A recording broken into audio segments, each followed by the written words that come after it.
Hello everyone, আমি আমার সকল ফেসবুক বন্ধুদেরকে জানাই দোল পূর্ণিমার শুভেচ্ছা।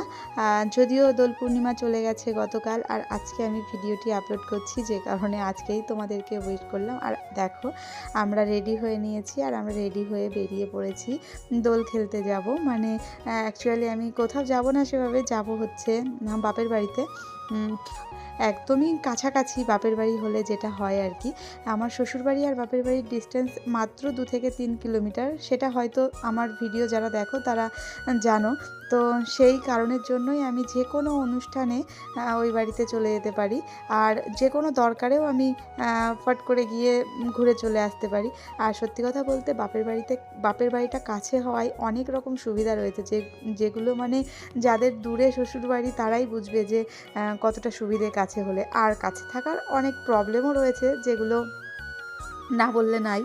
আর তারপর বিশেষ করে প্রবলেম সেরকম হয় না, সুবিধাই বেশি হয়। আর এ দেখো, বাড়িতে গিয়ে সবার ফার্স্টে দাদু, তারপর একে একে মা, কাকিমা, সবাইকে আমি আবির মাখাচ্ছিলাম।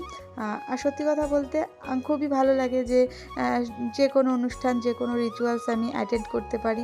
আমার নিজের আরেকটা বোন আছে, ওর অনেক দূর বিয়ে হয়েছে, ওর ঠিকঠাক সেভাবে আসতে পারে না, যে কোনো ছোটোখাটো অনুষ্ঠান হলেও আসতে পারে না। বাড়িতে আমাদের জয়েন্ট ফ্যামিলি, যে কারণে অনেকজন মিলে আমরা একটা বাড়িতে থাকি, খুব আনন্দ করে, খুব মজা করে থাকি।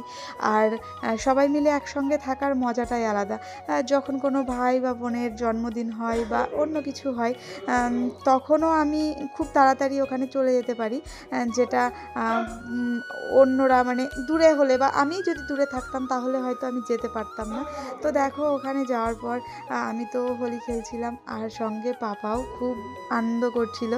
আর এই যে এখন রং মাখানো চলছে বর্ষা বনুকে। আর তারপর বেশিক্ষণের জন্য গেছিলাম না, আমি জাস্ট 1 ঘন্টা মতো টাইমের জন্য গেছিলাম, যেহেতু ওই যে গ্রহণ লেগে যাবে, সেই কারণে তার আগে স্নান খাওয়া দাওয়া কমপ্লিট করতে হবে। তো ভিডিওটি এখানেই থাকছে, কেমন লাগলো অবশ্যই জানিও বন্ধুরা। টাটা।